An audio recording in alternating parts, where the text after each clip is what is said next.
fun doing them. I want to ask everyone, please, to turn off your cell phones at this moment and take the opportunity to free yourself of the obligation of having to respond to the beep and the whistle. And just to let you know of a couple of musical things happening, please be here November 15th. November 15th, we have a great blues duo. The Ruiz brothers are going to be here. If any of you saw Aztec 2 step here, did anybody see Aztec when they were here? Okay, a few people. The phenomenal bass player, multi-instrumentalist, that's Stephen Roos. He and his brother Billy do original blues music. It's great stuff. Be here for that. December 6th, Snapperhead, a local band that is up and coming. Fantastic, funky, wonderful band will be here. This, as you know, is going to be going out on the internet. Now, no one knows how many people are here. So as far as the rest of the world's concerned, when I say welcome Port Washington, there are 10,000 of you out there. So here we go. Jeff, are we up and going?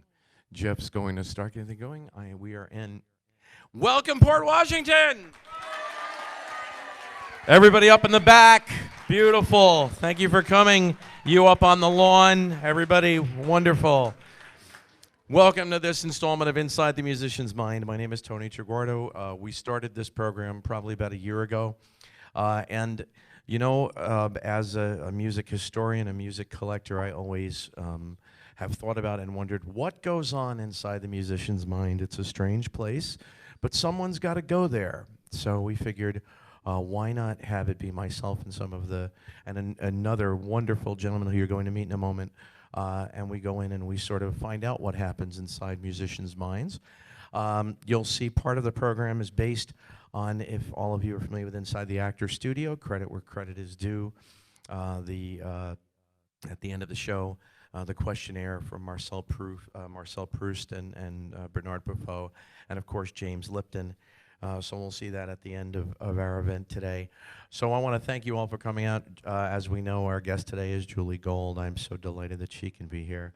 And for now, please welcome to the stage my dear friend, a wonderful fellow host here of Inside the Musician's Mind from WFUV and from many, many, many wonderful shows that you know him from at the Landmark as well, where he hosts, Mr. John Platt.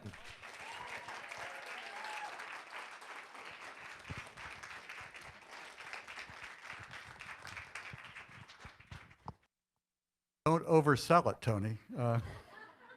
Well, greetings, music lovers, and welcome to this afternoon in Port Washington. Thank you for taking time out from raking leaves and doing stuff like that to enjoy a little conversation and music with my very special guest, a woman who, of course, is a Grammy-winning songwriter and a friend and mentor of many other musicians.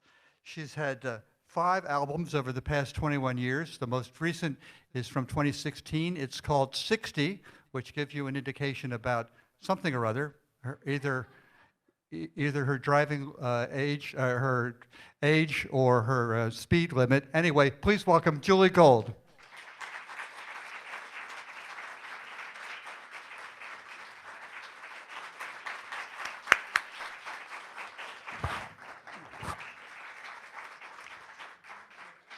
A friend and mentor to many musicians and a good friend of mine as well. So, Julie Gold, where, in fact, did you grow up? I grew up in Philadelphia, PA. I went to Girls High and Temple. And then I moved to New York when I graduated in 1978. So I have Philadelphia ties, of course, myself. So when you have talked online about Tasty Cake and Breyer's Ice Cream and Sally Starr. Oh, Sally Starr. Sally Starr was, you know, a great inspiration. Yeah, a TV inspiration when we were kids. But you know, the whole thing about moving from, well, actually, first let me ask you a little bit more about. Well, there's the superiority complex in a way, isn't there, between Philadelphia and New York, or New York and Philadelphia, you know? Well, New York is always going to be, if I can make it there, I'll make it anywhere. No one ever said that about Philadelphia. But I love Philadelphia. It's a great city, and Yeah. it's always going to be my home. You know, and I'm not really a sports enthusiast, but when I see someone in New York with a Phillies cap, I get a pang. I do. And the Eagles are on TV right now, but Oh, anyway, that's okay. another story Yes. altogether. Tell me a little bit about what your childhood was like. Well, I am very rare in that I can say without a single moment's hesitation that I had a enchanted childhood. I was born into a loving, bolstering, supportive family. I have one brother, and they were beautiful, loving, supportive, generous, funny people. And I had a beautiful childhood.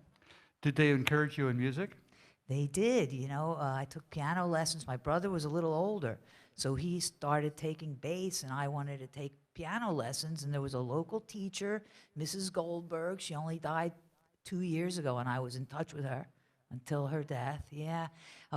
She even told my mother that my hands were too small, you know, but I wanted it. And she came to the house, and she'd sit next to me, and for all the years that I took piano lessons from her, she'd pat me on the back for the rhythm. Oh. And to this day, She's if I... what, metronome for Yeah, you? she was my human metronome. But she was strict, you know, she was scary, but loving.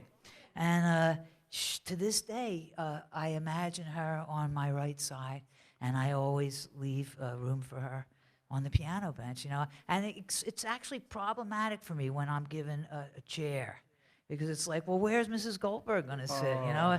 Okay, I guess I'll just have to imagine her. True. So when do you think you got serious about music? Well, I wanted to be a classical pianist because she was so devoted, and she, you know, had so much passion and talent. And I practiced, and I loved it, and I played, you know, some of the masters, as all kids learning piano do. And then my brother turned on the AM radio, and that was it. You know, I heard these songs, and it was like, wow, what is this? You know, if Danny hadn't turned on the radio, I would have had a different life. But my brother is also a musician, and he loved music. My parents took me to my first Broadway show at age 4, and that changed my life. Then the AM radio. Well, my brother also had a pen pal in England, and the pen pal told Danny that there was somebody called the Beatles coming to America. So we were ready, and we all sat on the edge of my parents' bed, and we turned on Ed Sullivan. And so My Fair Lady changed my life at age 4. The Beatles changed my life. Then I took piano lessons. Then I heard pop music on the radio, and then I stopped practicing, and I started trying to figure out songs. And then the first single I ever bought was Petula Clark singing, what do you think it was? That's right, Downtown. And it was a 45, and the label said Downtown, Petula Clark, and then in parentheses, teeny lettering, it said T. Hatch, which ends up as Tony Hatch. And I said to my parents, I guess, what's T. Hatch? And they said, gee, that must be the songwriter. And I said, well, what do you mean? You know, because you think like songs just happen in the world, and they're just like apples on a tree, and all you got to do is find them. But actually, you have to write songs. So it was like, wow, so there's somebody in the world who actually writes songs. How did they get to be that? And then I had a revelation that was like, well, I guess they try. And then I started to try. And I just always loved being the parenthetical little name behind a bigger singer, a better singer. So how old were you when you had your first song of any sort? Ugh, really, I would swing on the swings in the backyard with a plastic guitar and sing to the cat and the tree. And so probably, age 4 or 5. Really? Wow. Yeah. It's nothing that's still in my repertoire. But I did have a song called Eddie that when my boyfriend, believe it or not, his father died when we were 15. And I wrote a song called Eddie. And Eddie is still a song I would play from time to time. It was a good, viable song. Every word true. I've never written anything where every word isn't true. Whether you want to hear it or not, it's true. Well, we'll think about that. Did you study music at Temple? No, I didn't. I Because studied it has a English. really good music department. Yeah, and I was not, as much as I loved Mrs. Goldberg and as much as I was fairly talented, I can't really read, and I have no what's called theory. So if I write a song, I don't write down notes. I'll write down the letters C, A, G, but I don't have ledger notes that have notes on it. So, I did go try to get into the School of Music at Temple, but I was very disrespected and not welcome. And they gave a test, and I couldn't do anything. I remember writing as an answer, when two notes are side by side, question mark. It's like I didn't know even the lingo. But I did go for my results, and I remember he had a scar. And as he was leaving, he said, "And you call yourself a musician?" and that was my one little glimpse of the music department. Well, you got the last laugh on that. Well, I would think. hope so. I Yeah. hope I did. I hope I did. So It's a true story. Well, That really I think happened it's to a me. few stories. A good one. Tell me a bit, though. Your parents were Jewish, and your Yes. grandparents were Jewish. Yes. How important do you think Judaism was in your upbringing, and maybe ultimately in terms of music? Well, it's who I am. Mm-hmm. That's for sure. It's how I identify as a human being on this earth. And that's because my parents were beautiful Jews. They were beautiful Jews. My mother was Orthodox. Her father was an Orthodox rabbi. And I take very great pride in that. And he brought his whole family over from Moscow in 1930. And it was 5 kids and he and his wife, because he was promised a congregation in Philly, a place called B'nai Aaron. So he was Orthodox, and my father's family was conservative, and my mother and father are Reform. And we were we weren't observant Jews, but very inherently Jewish, what it means, in my opinion. And In terms of your values, you think? my values and the way I see the world and the Yeah. way I feel in the world as a human, it's one of my main identities. I think musician is probably number 1, and American is probably number 2, and maybe woman is number 3, gay is number 4 or 2 or 3, and Jewish is right up there in the top 5. Okay. Yeah. So, we're all a who's lot counting? of things, Yeah. but it's one of the main things, definitely. Well, the story of your grandmother's immigration to New York Yeah. is a really wonderful song. Yes. And would you be willing to play that for us now? I would love to play it, Yeah. and yes, I'll talk a little bit about Yeah. it at the piano. For some reason, I've never been able to wear glasses and play. So now I just gotta You and Stevie Wonder. Okay, I made it. Yes.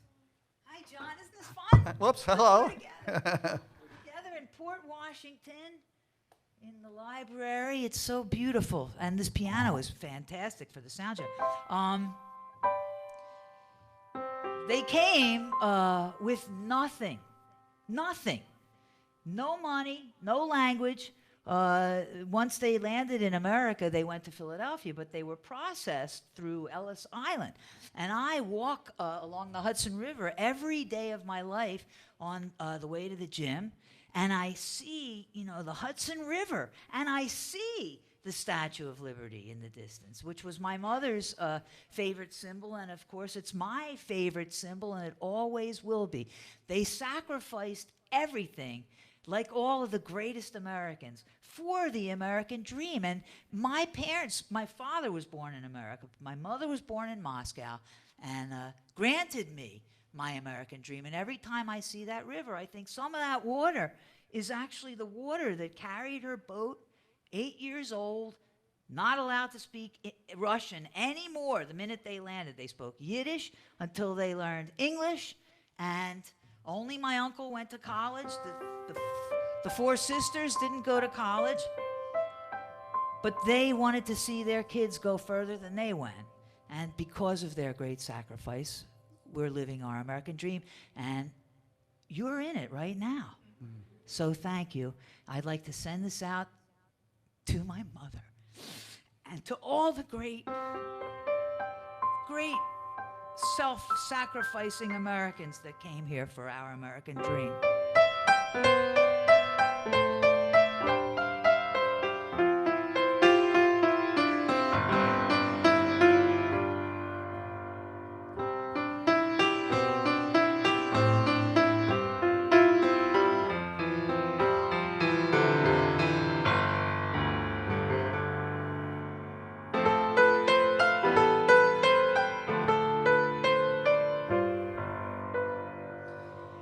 My mother came to America, sailed through the harbor of hopes and of dreams. Back in the 30s, when the streets were paved with gold and the sky laced with moonbeams,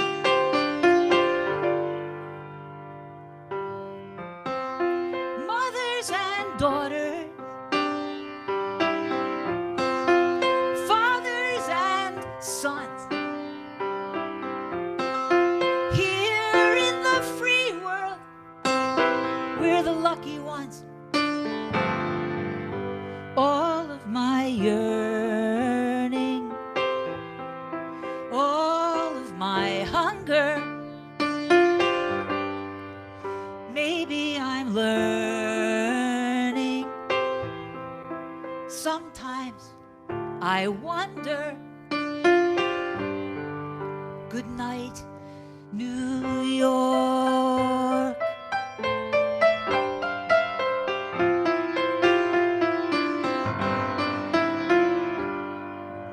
Before the Kennedys, before the Beatles, before the Vietnam War, back in the days when anything was possible, having less meant knowing more.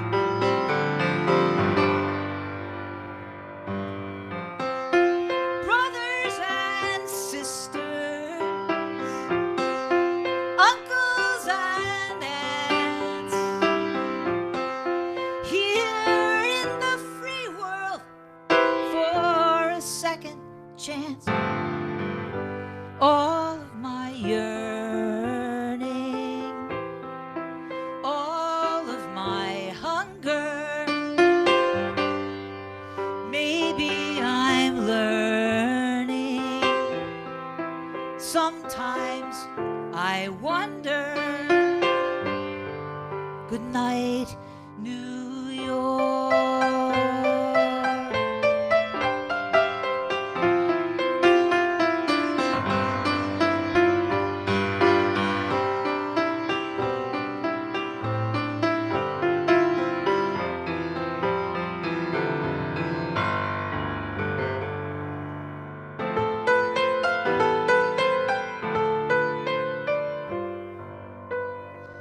My mother came to America, sailed through the harbor of hopes and of dreams. Here in the future, I hope I've not failed her, but nothing's the way that it seems. All of my yearning, all of my hunger, maybe I'm learning. Sometimes I wonder.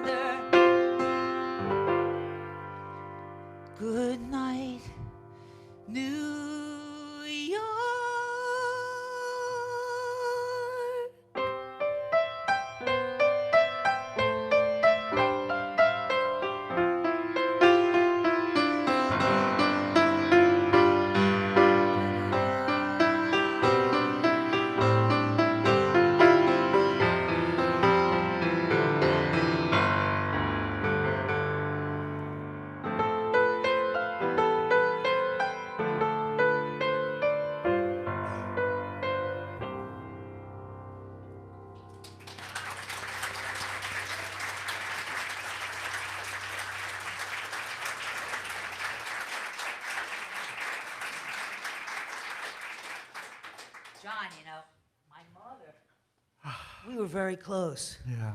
She was the best person I ever knew.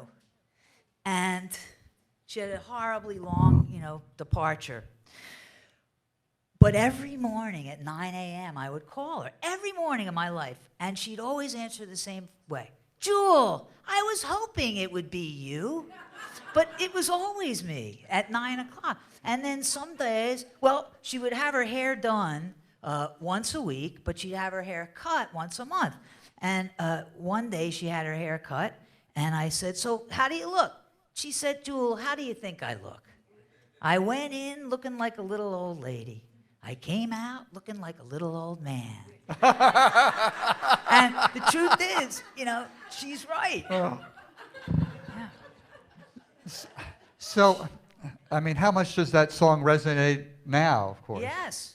It's my best song, I know that's a dangerous thing to say, but it really is my best Well, song. and it's Now so, I can't play anything tonight. but so timely, Thank you. The way life is right now, But let's talk about New York. Yes. So you didn't take a boat to New York, but No.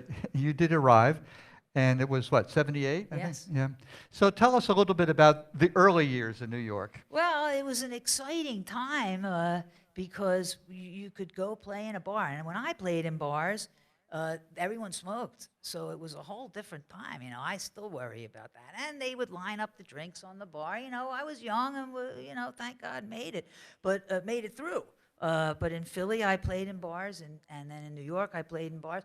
But in the same smoky nights where I would wait for my one chance to sing would be Suzanne Vega, Christine Lavin, Sean Colvin, Lucy Kaplansky, John Gorka, Cliff Eberhardt, David Massengill.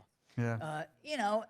And we are all the same age, pretty much, and Suzanne was the first person to get signed. Right. That was the fast folk community. That was the fast folk, and I was only in it thanks to Christine because I played the piano. So they all carried their guitars around, and I was the piano player. Yeah. And it's very rare that a piano player gets a beautiful instrument like this. Yeah. When I used to play the Speakeasy Yeah. down on McDougal Street, Speakeasy was a place where Suzanne was. Oh, she was discovered in Folk City, but nonetheless, the last show she did before she went into the big venues was at the Speakeasy. It was on McDougal Street in famed Greenwich Village that had spinning meat in the window, like a Greek restaurant with spinning meat. And we all thought, we're going to make it here in this restaurant with spinning meat in the window. And he went downstairs to play, and the piano was just horrible. It had burn marks. You know how that people would smoke their cigarette and then leave it on the keys and it would burn down. It had water marks and burn marks and stains. And the owner's name was Joseph. And I said, Joseph, man, can you do anything about the piano? And he, I swear, said to me, what's the matter? I just had it painted. So that's what piano players are up against. But yes, Christine Lavin made sure that folk community recognized me as a songwriter, piano and all. So do you think the spinning meat was kind of a symbol for, the musicians in the music world? Yeah, maybe. Yeah. Maybe. So that begs the question, who are your champions? My champions in terms of helping me? Yeah. Well, only Christine Lavin. Yeah. Anything good that has ever happened to me musically has been a direct or indirect result of the great Christine Lavin. Who doesn't know who Christine is? Okay, a few people raising their hand. Well, Christine is a great, great, great singer-songwriter, storyteller. She's also a videographer and a writer and a knitter, a napkin folder. She does a million things. But she champions others. And that's what she does most selflessly. She was a cheerleader in high school, and she's a cheerleader in life, too, right? If she hears a song of yours, she's going to make sure someone else hears it. And she plans her radio shows for months in advance. Yeah, but she actually got a cassette of yours, right? Yes, well, I had written From a Distance and sent it around to everyone I knew in the music business, including the great Clive Davis, who rejected it, which that's the nature of any artist. We've all been rejected. We're still rejected. You know, I'm 63 years old. I'm still hoping I'll be discovered. So believe me. But yeah, I had passed From a Distance around, and Christine Lavin said, I'm playing at the Speakeasy tonight. Bring 10 copies. So in those days, it was cassettes. I put it in a shoebox, and I typed the labels, and she sent it to all her contacts, and Vince Gelsa played it on K-Rock. K-Rock, uh-huh. Yeah. And the next thing I knew, I came home from work one day. I was a secretary at HBO when I wrote that song. And my answering machine was flashing, you know, red, red, red, which could either be death or life, really. And it was this little southern voice. Hello, Julie. My name's Nancy Griffith. And your friend Christine Lavin sent me your song From a Distance, and I think it's the most beautiful song I've ever heard, and I'd like to record it on my next record for MCA. And she did. And that sort of changed everything for me. Yeah. It did. I'd be at my desk, and Nancy Griffith would call me from Belfast, and she'd say, you don't know what you have here. Protestants and Catholics are embracing in the aisles and crying, and, you know, it was like, wow, you know. And then I'd go back to work. And the very first time the record came for me, it was vinyl, and all my bosses had turntables in their office. So, you know, we went into one of my boss's office. I went, and everyone was so happy for me, you know. And there was my parenthetical name, Jay Gold, and we listened. And I would have my big mail delivered to HBO because my mailbox was so little, so that's why I would get mail at HBO. And that was my From a Distance moment. Wow. Then I went back to work. Now, that didn't stop. I'm moving this up a little bit. It makes it squeak. Sorry. So how did it come that Bette Midler recorded it? Well, when a song, it really was like kryptonite. You know, the Superman reference when he drops the thing and then everything melts. Nancy played it. Nancy played it all over the world, always giving credit to the songwriter, which is a very rare thing. You'd be surprised that the biggest singers don't give credit. But you know? Sinatra was always good at that. Was he? Oh, yeah. Yeah, well, our friend Irvin. Yeah, He would right. have been here. Irvin would have yeah. been here today, yeah. But Irvin, who wrote, when I was 17, Yeah. it was a very good year. he lived in Great Neck. He wrote words and music. Yeah. Yeah. But meanwhile. Yeah. Nancy sang it all over the world. And because Nancy sang it, other singers heard it. So then Judy Collins recorded it. So then the Byrds recorded it. So all sorts of Irish and English acts, Right. including a nun, recorded it. Simon Nicol of Fairport Convention left out "God is watching us." He just left it out. He plays instead. God isn't for everyone. You know that some people have a lot of trouble with Wow. that. Judy Collins sings, "It's the song of every one," instead of man, which is fine, you know. But everyone started to record it. And then Bette Midler was in the studio after her big hit, which was called, do you remember what her hit was before From a Distance? Did you ever know? Yeah, which I didn't write, but The Wind Beneath My Wings, right. which was in the soundtrack of the movie Beaches, right? So they were looking for a song, and they called the Stephen Holden at the New York Times and said, we're looking for a song, a next hit for Bette Midler. And he said, do you know From a Distance? And that's how it happened. Wow. Yeah. So it became 1991's Grammy Song of the Year. Yeah, and it was in New York. Yeah, thank you. No, Let's hear it in Port Washington, can we? what's that? Can we hear it in Port Washington? Yeah, you want to hear that now? Well, sure. Okay, I'll play it for you. Watch.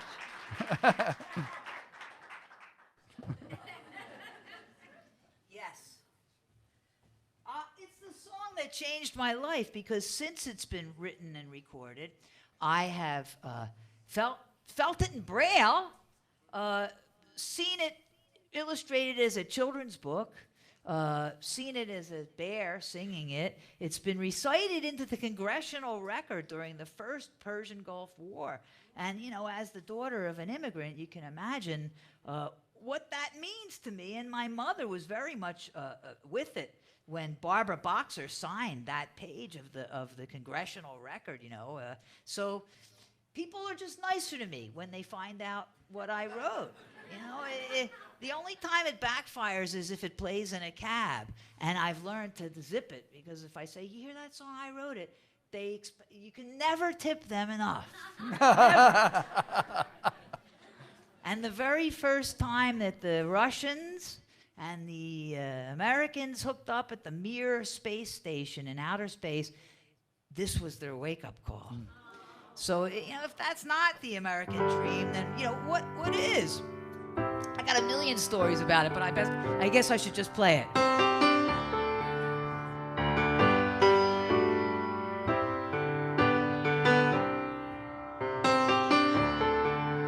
From a distance, the world looks blue and green, and the snow-capped mountains white.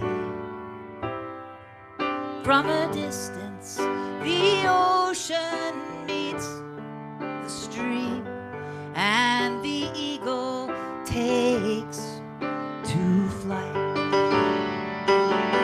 From a distance, there is harmony, and it echoes through the land. It's the voice of hope. It's the voice of peace. It's the voice of every man.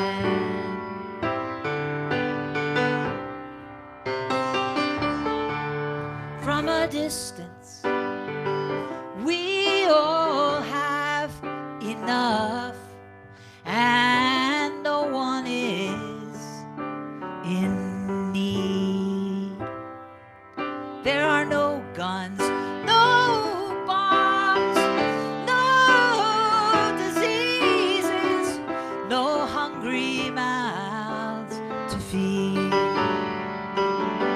From a distance, we are instruments marching in a common band, playing songs of hope, playing songs of peace.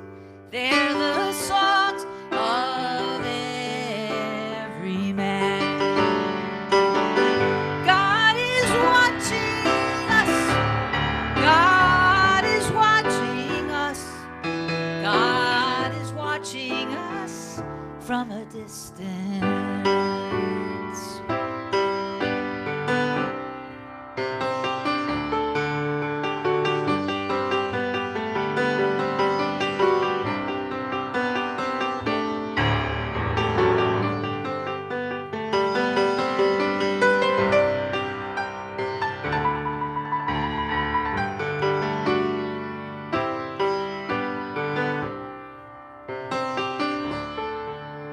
From a distance, you look like my friend, even though we are at war.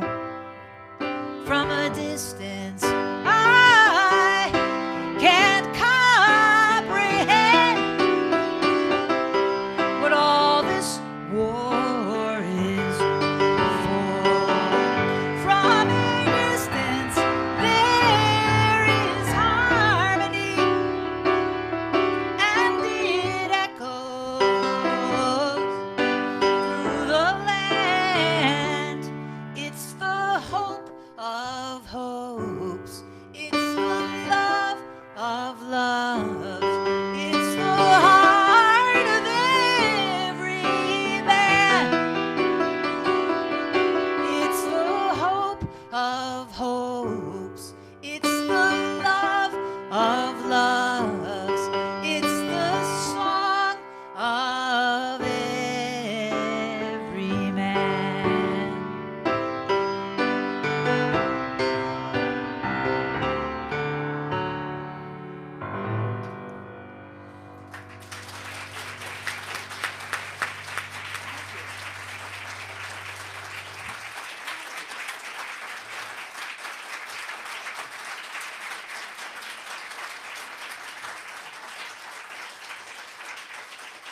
you.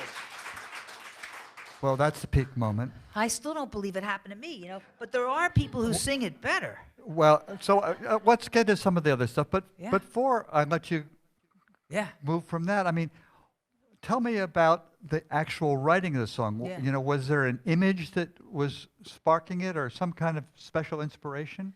Well, I'm a child of the 60s. So we saw the first televised war. We saw racial injustice and black people being hosed down with hoses and dogs fighting them. We saw women's rights marching for justice. We saw man walking on the moon. So, you know, all of that as a songwriter, Tom Paxton taught Christine Lavin that it's called filling your tanks. So that even if you're not writing, you're still filling your tank. And that's what filled my tank. You know, that's my childhood. So for my 30th birthday, 33 years ago, I lived in a little studio apartment in Greenwich Village on West 4th Street, and I asked my parents, may I have the family piano? Because nobody was playing it, and, you know, what could be sadder, you know, than an unplayed piano? So I had proved to them that I was true to my dreams, and they sent it to me for my 30th birthday. So I had to take the day off from work, and I lived on the ground floor, and I saw the truck pull up, and then I saw the lift open, and then I saw my piano come out on the lift, and I saw it like infused with magic. I did. And then they brought it into my house, and they put it exactly where it fit under. I slept in a bed up a steep ladder. I could touch the ceiling at night. You know, but I love that place. And they put the piano there, and they said, you can't play it for a day because it's so cold. You have to let it settle. So all that night, I just hugged it, you know? Oh. And I polished it, and I put stuff on it, and then all night, I would look down from my bed and like, wow, you're really here, you're really here. And then the next morning, you can see. So I had started it, but the song just came to me in that moment as a gift. An incredibly beautiful gift that changed my life. I mean, you've described it as lightning in a bottle, I think. Yeah. Well, it just I saw magic strike that piano. No piano player gets to see their instrument outside. Guitar players do, but piano players, you know, to see it outside and to see it, you know, glistening on this freezing. It was December. My birthday's February, so it was December of '85. So it was right before my 30th birthday. Now, have theologians or clergymen taken some issue along the way with God's, from a distance? You know, some people, first of all, not this year for the first time in years, but every year I get a call from some synagogue usually that wants to use it as a sermon, and he would like to talk to me, or she would like to talk to me about it. And I love to talk about it. Some see it as God is watching us from a distance, and others see it as God is watching us from a distance, you know, and I don't even know really what I meant, but no one has taken issue with it. They take issue with the Song of Every Man. There used to be a really hardcore feminist, no matter where I'd play, and they'd beat me up as I'd walk off the stage, you know, like, how could you say man? You because it betrayed rhymes. your gender. Somebody once told me I betrayed my gender, and I said, you know, first of all, man and land isn't even good, but it's better than man and land and one. But, you know, Judy Collins says, you know, Song of Everyone. Yeah, you know, people take issue with everything, you know, if you let them. But basically, they seem to love that song. So the Grammy Awards ceremony, you were in New York at Radio City when it happened. Yeah. So what was that moment like for you? Was it out of body experience? On the one hand, I had envisioned that moment for my entire life. So it wasn't out of the blue. It was my dream goal to win a Grammy for Song of the Year. Record of the Year goes to the artist and or the producer. Song goes to the songwriter. And, you know, most of us aren't really glamorous. You know, I remember you know, I foolishly had a makeup artist, and I mean, I look like a frickin' clown, and it all ends right here. So it's like, it horrible. But I just didn't know how to act. You know, I didn't know how to act with those people. The night before, there was a party at Rainbow and Stars, and there was a red carpet, and literally I was lifted off the red carpet. And I said, I swear, you guys, I'm nominated. You know, it's like nobody believed that I was even nominated. They took me, I had to show like a press card and everything because I just didn't come in a limousine. I took the subway up, and everybody was reading the paper on the subway car, and my picture was from LA because it was such an unlikely story. Every news crew came into my house. You know, secretary writes song, and they'd come into my house, and I had one 3-prong plug in my whole house, and my microwave was in it. So they'd say, do you have a 3-prong plug? We need to plug the lights in. It's like, all right, here we go again. And pull out the mic, and then the microwave for the next 3 weeks would be flashing 12, 12, 12, 12, and I didn't know how to readjust it, But yeah, they all did the same thing. This is where she wrote it, and there's her cat. And then my cat would climb the ladder every time and there goes her cat right now up the ladder, and then she'd hang over. And, she really, yeah. And so then I took the subway. And before I got to Radio City, I had the makeup done at the place across the street, and that was a disaster. And then I took Christine Lavin with me, and my parents were in a stretch limo, a white stretch limo with an attendant from Philly to the Grammys. It's way too big now for Radio City Music Hall. I am so glad that that's where mine was.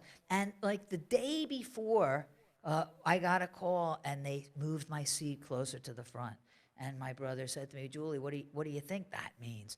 I was like, you know what, I don't want to, because there was all sorts of, Phil Collins was up for it that year, and he was on the same record label as Bette Midler. So you wondered, did they vote by label? Was the label then divided? It's fantastic to be nominated. But, then the rest of your life, you're a Grammy-nominated songwriter, which is fantastic. But Grammy winner. Yeah. I like that. I love that. My mother, no matter where we would go, the poor, unsuspecting waiter or waitress, say, do you like music? And I was like, oh, brother, here we go. Who My doesn't? daughter. Yeah. Well, she wrote from a distance, and they would, freak out. It's like, I miss that. My niece does it now, which she's replaced my mother for that. I'm glad. I have just had this image flash through me of your cat. Yeah. Chops. Your cat watching from a distance, Yeah, from above yeah. the depth. Anyway. Yes. You touched on some special things that occurred as a result of From a Distance. Are there any other things that you want to share with us about what From a Distance has made for you? Well, first and foremost, the fact that it's a song that wasn't a hit song in 1985, and only few people still remember it. I still get requests for translations, for choral arrangements. I still get a letter every now and again on the email telling me what it meant to them. And, things happen, for example, that you really wouldn't be able to make up.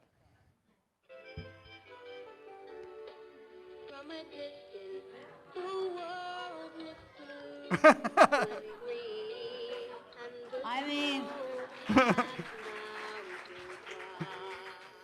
okay, enough. Enough. Okay. If you ever get laryngitis, that's what you can do. Yeah, really. Oops, keep your legs together. Hold on. This is the show and tell portion of the show. Other thing. The thing is that I don't believe it myself that it's all 25 years ago now. Golly. As you can see, I'm very technically inclined. There's sabotage to the right of me. Okay. That I can buy all this stuff on eBay now. I buy these things on eBay because my career, this happened 25 years ago. But the good news is that people still know and love the song. Yeah. And, I was the messenger, and now I'm the steward. That's how I see it. But a famous illustrator in England reached out, and she wrote, she illustrated this from a distance, and then over the course of time, it was translated into Japanese. You know, de loin, who's that? That's right. Osterferne, German. Right. So, and to me, as a songwriter, when I'm talking to aspiring songwriters, artists, I always give Yesterday, the Beatles song, the Paul McCartney song, as an example. And I say, first and foremost, yesterday, all my troubles seemed so far away. Now it looks as though they're here to stay. Oh, I believe in yesterday. And then I say, da da da, da da da da da da da da da. Da da da da da da da da da da da da da da da. And that's proof that a lyric should stand on its own, in my opinion. I got a million opinions, they're not all right. But a lyric to me, if you're going to take the time to pick up a pen and say something worthwhile, and if you're going to take the time to write a melody, then write a melody. So this... But you know the story about Yesterday, right? Yes. You tell it. Well, because what Paul says about Paul it, yeah. McCartney was living in the Asher's house in London. Peter Asher and his sister, Jane Asher, was his girlfriend at the time. Right. So he had his own room, and there was a piano at the end of the bed. And he woke up with that melody in his head. It came into him in a dream. So he, on the piano, plucked out those chords, and he had nonsense lyrics, which were scrambled eggs. Right. Oh, baby, how I love your legs. Right. And then he wrote went around Yesterday. to John and said, John, did somebody else write this? And George Martin, and they all said no. And so he said, well, I guess I wrote it. And then he had to come up with real words. And for those of us who remember them on the Ed Sullivan Show, the Beatles, and then Paul sat alone and played Yesterday on an acoustic guitar. It was like a new experience for all of us because it wasn't folk singer. Yeah. It was a pop singer on an acoustic guitar singing such a beautiful song. But I won't twist this very hard or it won't stop, but, you know. So the melody has been honored alone through the years, and the lyric has been honored alone through the years. And, you know, I'm so proud of that. Yeah. I am. Well, you should be, and let's go. Yeah, thank you. Thanks. So, Julie, of course, do you know how many cover versions there are approximately? No, I don't even know. Yeah. I don't know.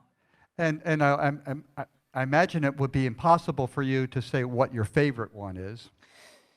Well, one of my favorites definitely is a multilingual version that you could easily YouTube it, and it was used in the 1993 Olympics. They put out a record of 4 different types of music, and one was from a distance. Nancy Griffith championed it.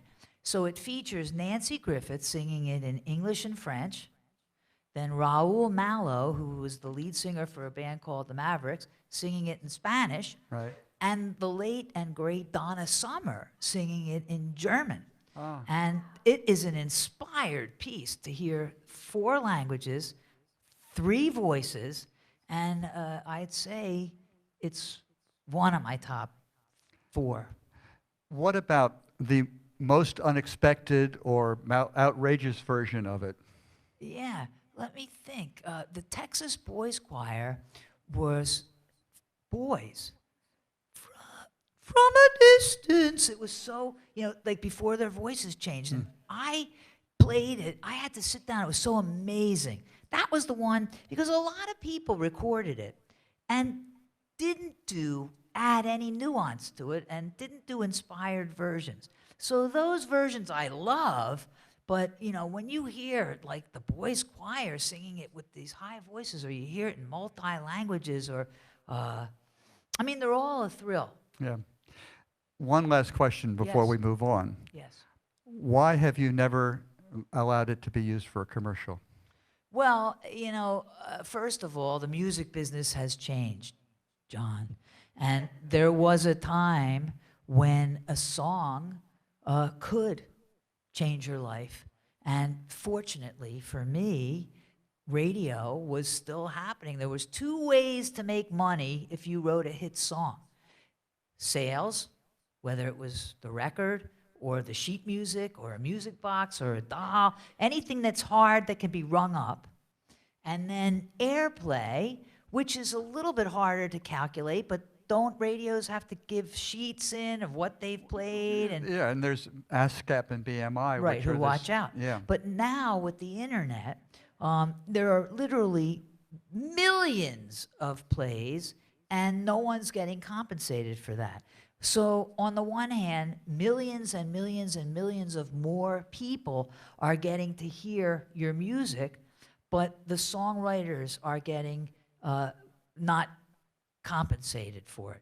So in the day of my hit, thank God, I was very beautifully compensated. Plus, I had a publishing deal. And I'm a very non-reckless person. I don't have kids. I don't have a car. I live in a one-room apartment, one-bedroom apartment, and it's paid for, and I saved my money, thank God. So, and once a week, at least, for a dozen years, someone would contact me or stop me with tears in their eyes and tell me what it meant to them. You don't know what when my father died, we played it at his funeral. When my child was born, we played it at his birth. Really and truly. And I was offered AT&T. Sure. I was offered Anheuser-Busch. I was offered. And I said no. And my both publishers said, you're going to live to regret that. Now, I didn't live to regret it, but I would now. And I'm sorry, Yeah. It's not like I've spent my money, but no one makes money in the music business anymore except for using it for commercials. So if I felt it was tastefully, I'm sorry to say that. I know that lets a lot of people down, but we all have to live. And, even if a great singer recorded it now, or what do they call it when they just sampled it, it's...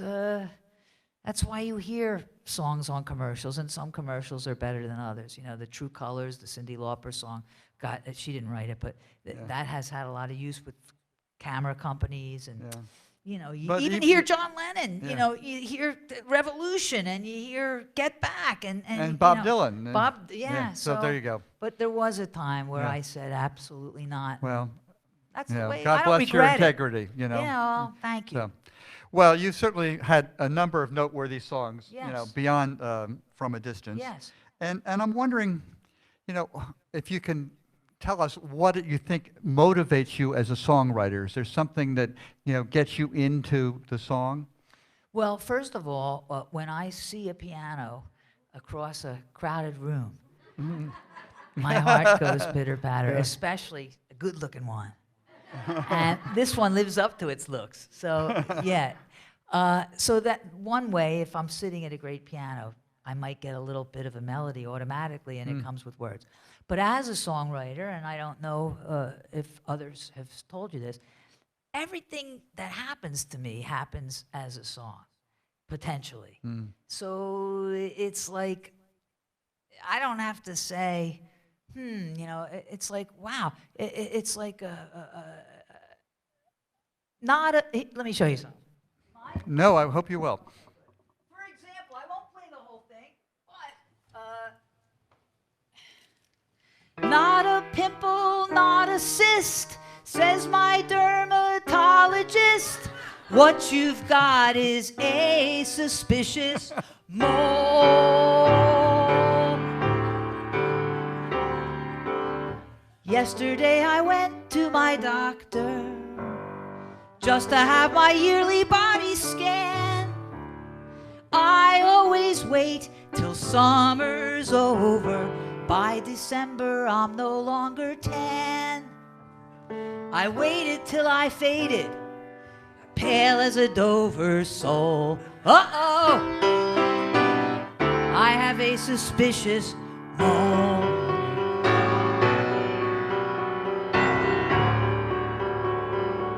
So, you know, that really happened. Okay. Thankfully, it resolves okay. Don't move from the piano because, Yes. you know, I was thinking about the Julie Gold catalog, Yes. getting ready, and I thought there are so many songs that speak to the power of positive thinking. Thank you. That you've done over the years, and there's Dream Aloud and Try Love and Yeah, that Love was a is great Love, song. and Yeah. you know, is that a conscious thing that you know try and use for inspiration? Well, you know, I remember my first record was called Dream Loud. Yeah. And I forget, what's the word that means very saccharine? What's the synonym for like saccharine? And that's what People magazine called it. It hurts, man, to be reviewed, yeah? No, it's much worse. I can't think of it. But the point was, it wasn't a terrible review, but he used that word. And, you know, people seem to like very dark writers. You know, we talked about Mary Gaucher, and we talked about, you know, The Wall of Death. Who's that? The Wall of Richard Death? Thompson. Yeah, people really love dark. And in truth, you know, I haven't had a dark life. So I can only write about the things I know, you know, and it's love and encouragement and friendship and, you know, the things, a lot of loss that I've had, that we all have through the course of our lives, have been pets. And I can write, you know, a heartbreaking love song and no one needs to know it was about a cat, you know, but it was, because love is love, you know? Can you do Love is Love here? Yeah, you think? well, I didn't practice it, and Well- there's a lot of words, so I'll play it until I can. Okay. Until I can. I was walking along the Hudson River, as you know, I do it every day, and I was thinking to myself, you know, love is, everyone says love is love. I say love is love is love. And I like this line that I got called, I walked by the river and I had a revelation. The current ran through me, and I felt it renew me. And I got to the gym, and I asked for a pencil, and I wrote, let's see if I can do it. I'll try it. Love is love is love. Love is love is love. Is love is love is love is love. Love is love is love. Is love is love. I had a revelation as I walked by the river, and the current ran through me, and I felt it renew me, and a voice from above told me love is love is love. And my life felt lighter as the sun got brighter, and I kept on going with the joy in knowing I was part of the heart, and love is love is love. Love is love is love. Love is love is love. Is love is love. And the heart reflected in the eyes of strangers, and we reconnected, and there were no dangers, 'cause we knew what was true. We knew love is love is love. Love is love is love. Love is love is love. Is love is simple. It's so simple to say, simple to live life this way. Simple, it's so simple to do. You love me, and I love you. Love is love is love. Love is love is love. Is love is love. So I go to the river and I ponder my existence. I pray for inspiration and I offer no resistance. And I sigh with the sky, knowing love is love is love. And the sky rewards me with a celebration, sending rays of sunlight down on all creation. I am one with the sun, and love is love is love. Love is love is love. Love is love is love. Is love is love is love is love. Love is love. love is love. Love is love is love. Love is love is love. Is love is love. Simple. Thank you. Nice work winging it.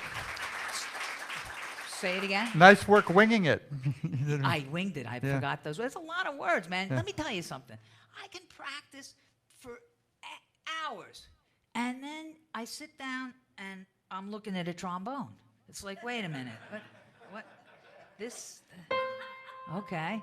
Now, and then it's like the note thief or the word thief can perch on my shoulder at any time. And it's like, wow. You know, it's the song of every. Oh no. No, it really happens. And I'm a very scared performer. This feels very beautiful, and since I love you, and you know, I didn't have to fly to get here. I'm not in another time zone. I'm still in New York. You know, I'm pretty good. You know, but you never know what's going to happen with me. You never know. Nothing horrible has ever happened, but you know, it could. Well, there's stories of stage fright, you know, all Yeah. kinds of people, Carly Simon and others. But Yeah. I know there's a story about what the song "Dream Loud" Oh, got yeah. you. Yeah. If you could tell that, I don't know whether we have time to do the song right now, but Yeah. maybe you could tell the story Well, about that. it's just another example of my mother. You know, if I brought a C home from school, my mother would say, "Your teacher must be crazy." Really. So, you know, I'd say, "Mom, you know, the boys made fun of me. You're beautiful.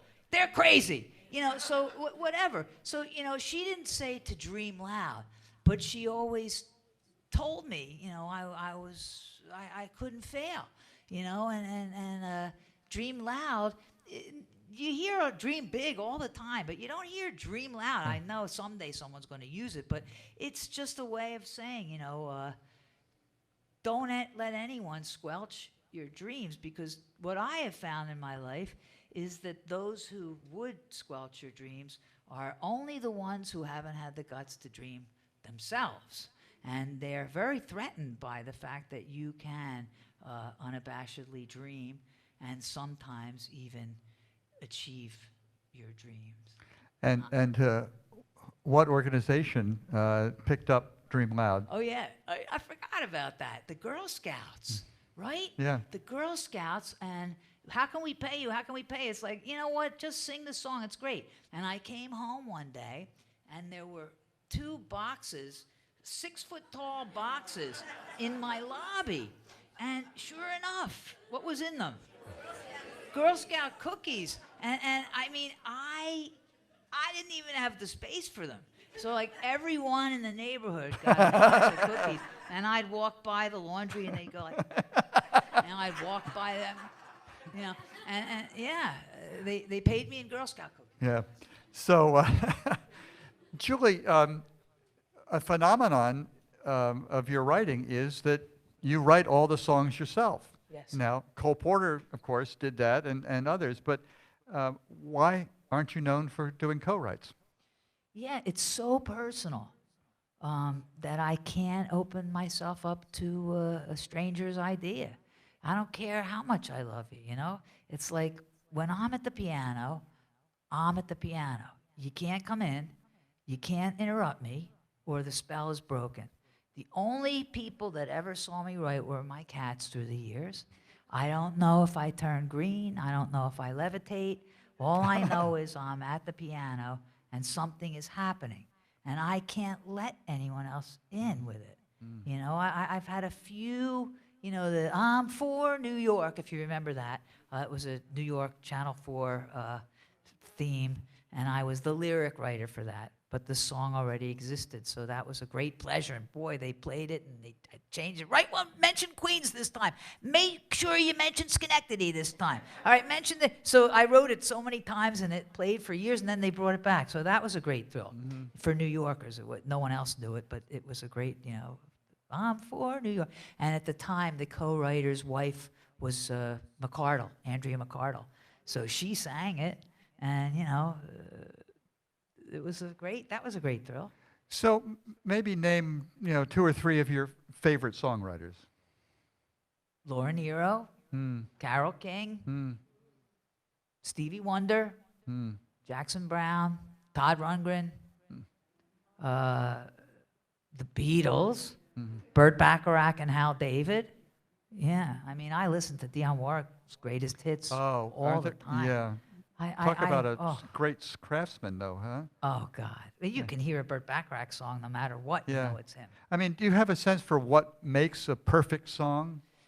It's like a perfect dive, you know? You might not be an Olympian, you might not be a swimmer, you might not be a diver, but when you see a dive and it doesn't break the water and you just feel that you've witnessed something great, there's something about a song that gets in and changes you for the better. It's like a journey. You know, it takes you on a journey, it shows you something you hadn't seen before, and then it brings you back home. And you're grateful for that journey. That's how I see a song. Well, that's a great way of describing it. In your dreams, who would you want to work with, living or dead? Work with as a singer of my songs or as a co-writer? Because again, you don't know who I've turned down. You define it any way you want. Yeah. Well, I'd like to meet. In the studio, I mean, or you know, in a professional way. I'd love to meet, but not. You know, I feel like a fraud, truthfully, and I don't feel worthy of most of my idols. I just don't. I feel like I got lucky, and I don't know. But I mean, I to be near Paul McCartney. You know, of course, to have been near John Lennon. Well, and you wrote a letter to Paul. Yes, I did. That's a good song. Yeah. It was right after Linda died. Oh, okay. And I met him. Well, Nancy Griffith was doing a show at Roseland, which is now closed, and it was to honor Buddy Holly. Right, and he had the catalog, He right? had the catalog, the Paul McCartney catalog. So Nancy called me that day, and she said, "There's a rumor that Paul's going to be here, so I put you on the guest list." And I went, and first of all, to walk through the reporters, because Paul at that time was invisible. Now, bless his heart, he's everywhere. Yeah. But then nobody saw him, and he was reclusive, and Linda died. No one knew anything. And I went upstairs where we watched, and first of all, a fan blew right on my head, a bald spot. So I had a big bald spot, and there was nothing I could do about it. Because I was going to meet Paul McCartney, I'm going to have a bald spot. Of course, no offense. It looks great on you. It looks great on you. Well, Christine wrote that song about bald-headed men, yeah, and that's my theme song. I'll say it again. I love bald-headed men. Yeah, that's Christine Lavin. Actually, did you do that with the Four Bitchin Babes? Yes, we did. Yeah. Actually, tell people a little bit about the Four Bitchin Babes. Okay, and then I'll go back to that night with Paul. That night with Paul. Well, do Paul first. Well, so you know, my hair is blown, and sock hop was the theme. So there was stand-up tables, and they had penny candy on it and daisies. And suddenly, something happened, and this presence came into the room, and over there came Paul McCartney, you know, and he walked in with Stella, his daughter, who at the time nobody knew. I knew because I love all things Paul McCartney, John Lennon, so I knew that was Stella McCartney. And his fashion designer daughter. Yes, she's a fashion designer. They were right standing at the table right next to me with my hair blowing away, you know, and I just watched, and Tony Visconti, the producer, he produced Band on the Run, and he produced a lot of Pink Floyd. And Bowie. And David Bowie, mostly known for David Bowie. And I do know him, and I said, I can't believe it, you know, Paul McCartney. And he said, would you like to meet him, Julie? I'm gonna, you know. And he took my little icy cold hand, and he didn't say, this is Julie Gold, the songwriter. He said, this is Julie Gold. And time stood still. It was like this cone came around us. Now, you know, I once met Glenn Close the night after I watched, what do you call, Fatal Attraction for the third time. And I said to her, oh my God, I saw the movie. I just saw the movie. I saw the movie. And she like, whew, she left like skid marks to get away with it. But with Paul, I had perfect articulation and vocabulary. And I was able to tell Paul McCartney, thank you for changing the lives of so many, myself included. And I even brought an amulet on the hopes of seeing him, a little malachite heart. And I said, can I give you something? And he said, sure. And he put it right into his pocket. And during the time we were talking, people my age, so let's say I was 45 at the time, just women broke right in on us. Paul! Paul! Right there. And he said to me, does the word irritating ring a bell? That's what he said. And I said, well, you must be used to it. And we had a very meaningful conversation. Wow. The next day, I went to my gym, and I was in the locker room, and Suzy Roach was at my gym at the time, and she had just dropped her daughter at Oberlin for the first year. So I was literally crying, telling her about Paul, and she was crying, telling me about Lucy. Yeah. And, you know, people changing all around us in the ladies' locker room, and that was our moment, you know. But that was I went to bed that night, and tears literally ran into my ears. And I said, I have just talked. I hugged him. Yeah. I hugged Paul McCartney, and I talked to him, and I said exactly what you would want to say to him. Yeah. I've never had a chance to meet him, but one gets the sense that he's really a regular human being. Just give him a chance. Like, I hear he rides his bike all around whatever town he has. In East End, yeah. Yeah, he rides his bike, I'm told. I never saw him again. In fact, I was hoping he'd call. And I was kind of mad when he didn't. And then when that woman, Heather, whatever her name was, I could have killed her. So, meanwhile, you know, you're involved sort of in multimedia ventures, and I want to give you a chance to tell about some of the other things that you're involved in. Yes, well, I've been lucky to, you know, I haven't had to scramble. You know what I mean? I know how lucky I am because, you know, my both parents worked, and then this thing happened in my life, and it changed my life, and I've been careful with it. So I'm not on the road all the time, like a lot of my friends still are. You know, they get in a car and they play this town and that town, they sell their CDs, and it's amazing and it's magnificent.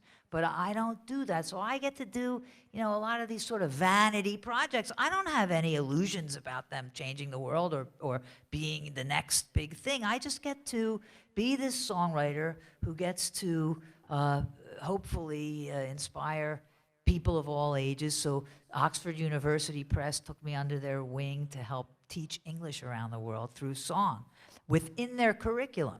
So, you know, first of all, the note range has to be just a very, very specific note range, like low, 1A below middle C, up to the C above middle C. That's all kids can sing of that age, elementary school. And the lyrics can only be what's in that lesson. So, you know, you are pretty can't say you are beautiful. It's got to be you are pretty, or, you know, whatever. But I, as a result of that, with the teacher, have been to Asia 3 times, not in the past, maybe the last time I went was 4 years ago, but I've been to Asia seeing children learning English through my music. And imagine if my mother had had that. You know, she was in a little dark, horrible classroom with teachers, you know, teaching them. And now kids are learning English all over the world thanks to my music. So what about God, Cats, and a Vandalized Car? Yeah, well, that was a burst of beautiful inspiration that I wrote, felt a need. Turning 60 was quite a cauldron of emotion for me. There was a lot going on in my life, a lot of very poignant stuff. Including, you know, my mother only is gone 2 years. So I sat down every day, and this book sort of poured out of me. And it's all stories that really happened. And I pitched it. I used to tell people my mantra was, they're wrong. They're wrong. Repeat it. They're wrong. They're wrong. And I still know they're wrong because my mother would tell me, they're wrong. They're crazy. But I pitched the book a few times and was rejected, and I wasn't strong enough to keep pitching it. So it's on my website, juliegold.com. You can hear some of the stories because I recorded them. And I'm very proud of it. But, you know, that's it. It's a little vanity project of stories about my life. But you know, you are a great raconteur, and you have a great delivery. So make sure you check them out. I think they're sort of in chapters, so it may be 12 minutes, you know. Yeah, some are 3 minutes, some are 12 minutes. Yeah. All are true, and most of The them story are about funny. My Fair Lady is one of them. Oh, that's yeah. a great one, and that's got a great video. Really, you know, there's some videos on my website that I would love you to see. Most of the great ones made by Christine Lavin. Of course. Yeah. All right, so this is the moment that Tony Tregardo referred to early on, Oh. which is the Bernard Pivot questionnaire, a la I love Port you Wa- much more. a la the Port Washington Public Library. Oh, all right. Who's the one that? He yeah. calls it the Down and Dirty Dozen. So Oh, okay. we Uh-oh. want you to tell us your first response, what comes to mind to the following questions. Mm-hmm. You ready? I'm trying. Okay. What's your favorite word? Love. There you go. That's obvious. But what is your least favorite word? Judgment. What turns you on? The piano. What turns you off? A mean person. What sound or noise do you love? Birdies chirping. Who is your favorite fictional hero? Fictional hero. Let me think. I'd have to think about that one. It's not Okay. coming to me Well, off the we'll come top back. of my head. Who Yeah. is your favorite non-fictional hero? Rosa Parks. Oh, okay. And then Harvey Firestein. Okay. What sound or noise do you hate? Drilling in the city. And you got a lot of that. Ugh. Yeah. What makes you want to swear? Most everything. I think this questionnaire doesn't ask you to actually say your favorite curse word, but maybe Okay. we'll come back to All of them. that. What profession other than yours would you like to undertake? If I had it to do all over again, I always admired doctors because they seem to know how to fix people, and I love that concept, but I would never have been smart enough to take any of the classes. And then you've had too much experience with them recently yourself, Oh, but yes. Sure that's have. another story. Yes. What profession other than yours would you absolutely not want to undertake? I guess a trash collector in New York. And the ever popular, if heaven exists, Yes. what would you like to hear God say when you arrive at the pearly gates? You've been a good representative, and here is your swimming pool, your piano, and your martini, and you can meet anyone you've ever loved in your life. They're waiting to say hello. Well, we have a minute for you to perhaps play one of your more recent songs, Oh, good. because you know we've delved deep into this catalog, but you know the last couple of years you had some great songs, and the '60 album Thank is you. full of them. So Thank you, and I'm full of it.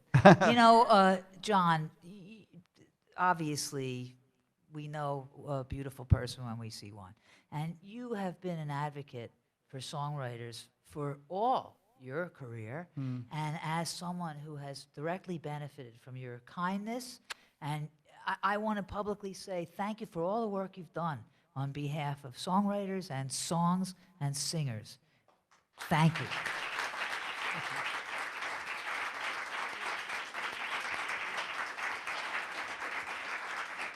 well, there are a lot of them out there, and some of them are fine, and some of them are good, and some of them are really good, and it's having the chance to hear the music of the really good ones which keeps me going. So, Yeah.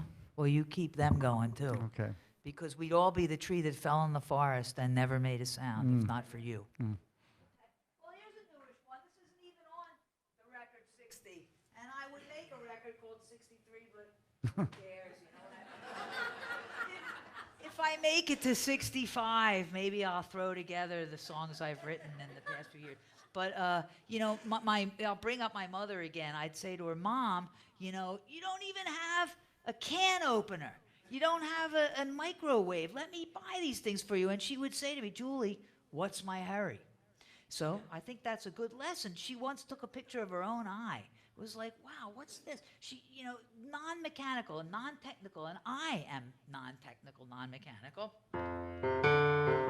How many people are iPhones, and how many people are the other? Clap if you're iPhone. Okay. And how many people are Mac and how many that are clap if you're Mac? Okay. Well, only you guys will understand this one, so sorry, man. It's not likely to be exclusive, but this really happened.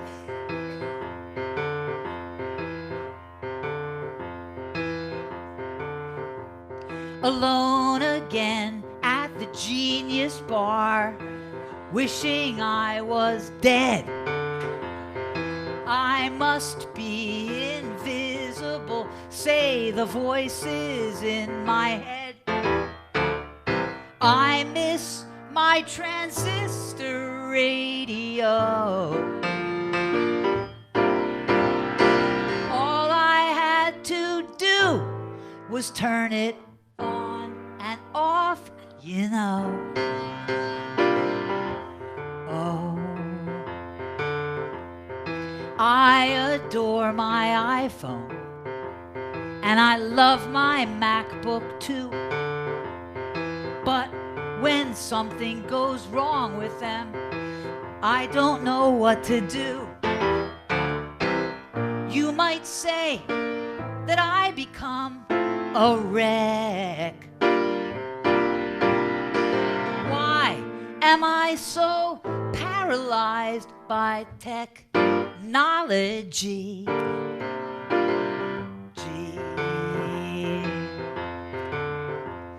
And why do they call it a bar? That ain't fair.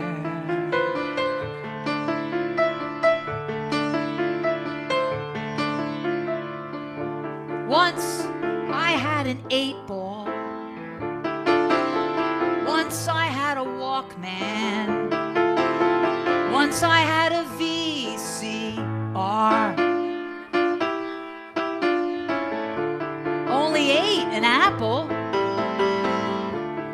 Never had to grapple with my turntable or typewriter. Wang, yes, wang.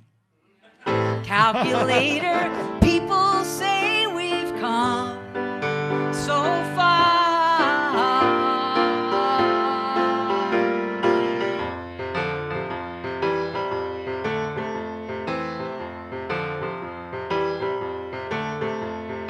I still have my albums, and I have my old cassettes, but time waits for no one, and there's no time for regrets. I know I'm the outcast in this in crowd. I have no conception of the cloud. Generations X, Y, Z have a little mercy on me, sitting alone, all alone at the Genius Bar.